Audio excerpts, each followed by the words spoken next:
Hello, அனைத்து வியூவர்ஸுக்கு வணக்கம். இன்று நாம் சொல்லக்கூடிய விஷயம் திருக்குறள். திருக்குறள் பொருள் செயல் வகை அப்படின்ற தலைப்பில் திருவள்ளுவர் சொன்னது, பொருள் அல்லவரை பொருளாகச் செய்யும் பொருள் அல்லது இல்லை பொருள். பொருள் அல்லவரை பொருளாகச் செய்யும் பொருள் அல்லது இல்லை பொருள் அப்படின்ற ஒரு திருக்குறள். அதுக்கு என்ன அர்த்தம்னு கேட்டிங்கன்னா, மதிக்கத்தகாதவர்களையும் மதிக்கக்கூடிய அளவுக்கு உயர்த்தி விடுவது அவரிடம் குவிந்துள்ள பணமே தவிர வேறு எதுவும் இல்லை.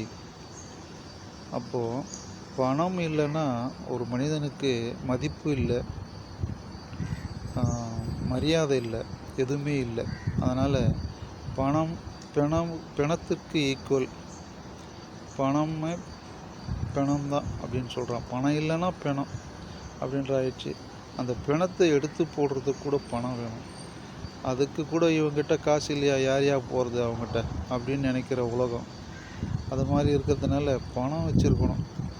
பணம் இல்லைன்னா இந்த உலகத்தில் மரியாதை இல்லை, யாரும் சுற்றம் வரமாட்டாங்க, மதிக்க மாட்டாங்க. பெற்ற பிள்ளைகளிலிருந்து, மனைவியிலிருந்து, அம்மாவிலிருந்து யாருமே மதிக்க மாட்டாங்க.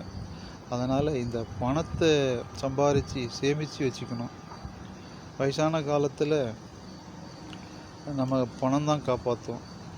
அதனால் அந்த பற்றி சொல்லலான்ட்டு இந்த திருக்குறளை சொல்லி, அனைவரும் பணத்தை சேமித்து உண்டியல்லையோ, போஸ்ட் ஆஃபீஸ்லேயோ, பேங்க்லேயோ ஏதாவது ஒரு வகையில் பணத்தை சேமித்து வச்சிங்கன்னா அது நம்மளை பாதுகாக்கும், நமக்கு மதிப்பு கொடுக்கும், மரியாதை கொடுக்கும். ஆகவே பணம் தான் முக்கியம். அது மாதிரி இந்த உலகம் அப்படி ஆயிடுச்சு.